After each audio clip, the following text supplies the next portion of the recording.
There was a distinct difference between that and everything else in hip-hop at the time. Deep in the back of his mind, it was a rhythm that God gave him that was like nobody else. He made me feel like reggae, because he was behind the beat. That made people excited, and on the underground, it was like, oh, shit, this is dope. Keyboards, I started playing piano as a kid, but electronics always, arose my curiosity. So through the years, I've continued to do that same thing, and I'm just going to move quickly through, where I started to where I am now, because we always made demos and created songs through drum machines. Like when I saw you guys working with that 909 yesterday, we brought whatever we can get, we could find, we got to try to create music.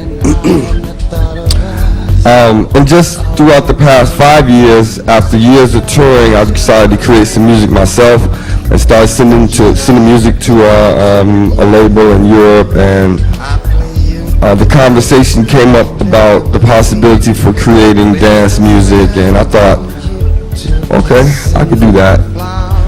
And since then, I consider myself an artist first, because being from Motown, I've always been impressed by the history and Motown singing, so I'm kind of like a Motown singer in a sense, but I also create, and it gave me the opportunity to do something that I wasn't doing before, which was electronic music in the sense of dance music, and as opposed to me doing like soul or hip hop.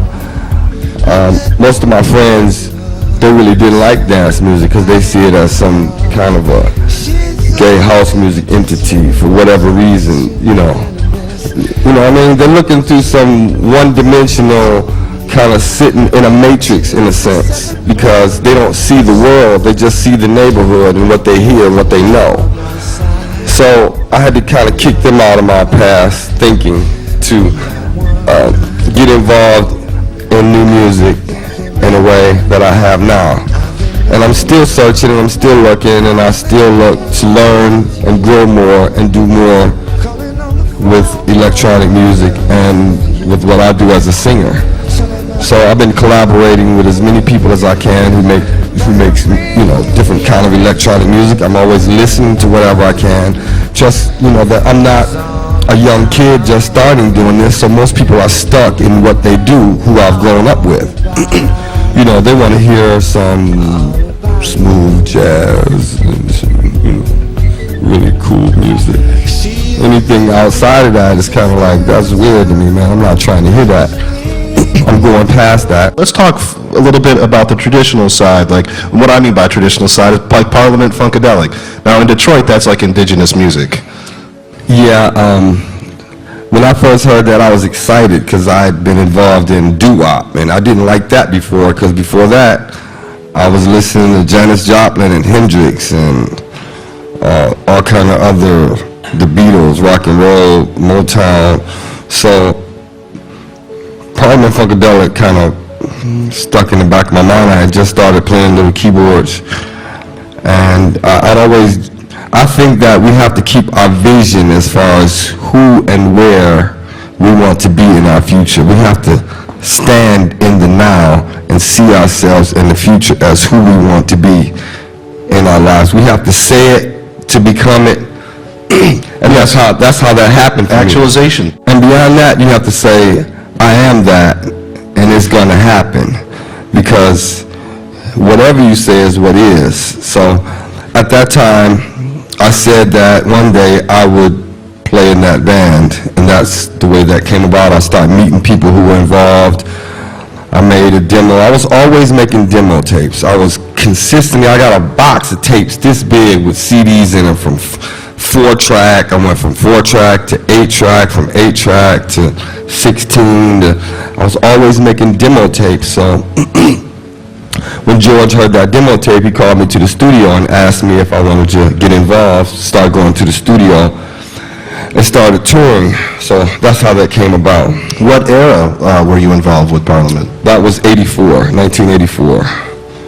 And They were big. They had just come off of being huge, so they were taking a break, but they were doing more recording in the studio. So I was learning a lot about how to record and sound and tones and how they work together. And what amazed me even more of that was how vocalists work in the studio, because I couldn't imagine how people could remember all those notes and sing them together and keep doubling and tripling. I mean, is not George Clinton the master of like these multi-part vocals? Most definitely. And not only that, I think that something to learn from it was that he would constantly double, triple, and quadruple different parts when making a track. So the way he stacked vocals made the production really stronger. So I think when working with vocalists, you have to really have a great concept of making them sound good over your records. Sometimes I'm guilty of that in a bad sense, because when I played with the DJ upstairs, he said, yeah, I hear this track is nice, and I hear that, you know, your vocal and your music is kind of on the forefront of the kick, whereas on most house tracks, you hear the kick right up front.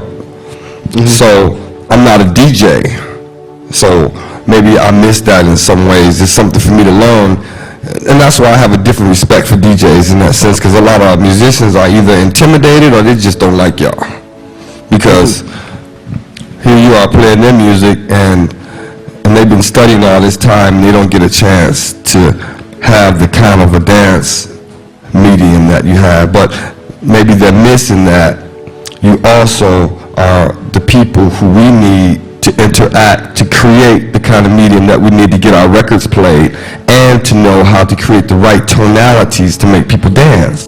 Are heartbroken to report the untimely passing of Detroit soul legendary and music educator Fiddler.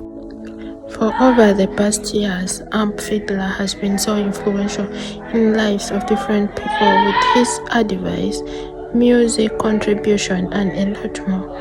Let us know what memories that you have when it comes to Fiddler, and his death is still a developing story. Further details are yet to be revealed, and Touch News Media promises to keep you posted. Consider subscribing and turning on the bell so that you don't miss out on any updates that we shall be giving you. Our thoughts goes out to Fiddler's family and loved ones, and may his soul rest in eternity.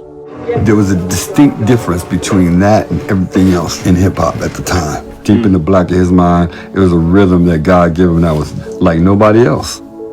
He made me feel like reggae, because he was behind the beat. That made people excited, and on the underground, it was like, oh, shit, this is dope.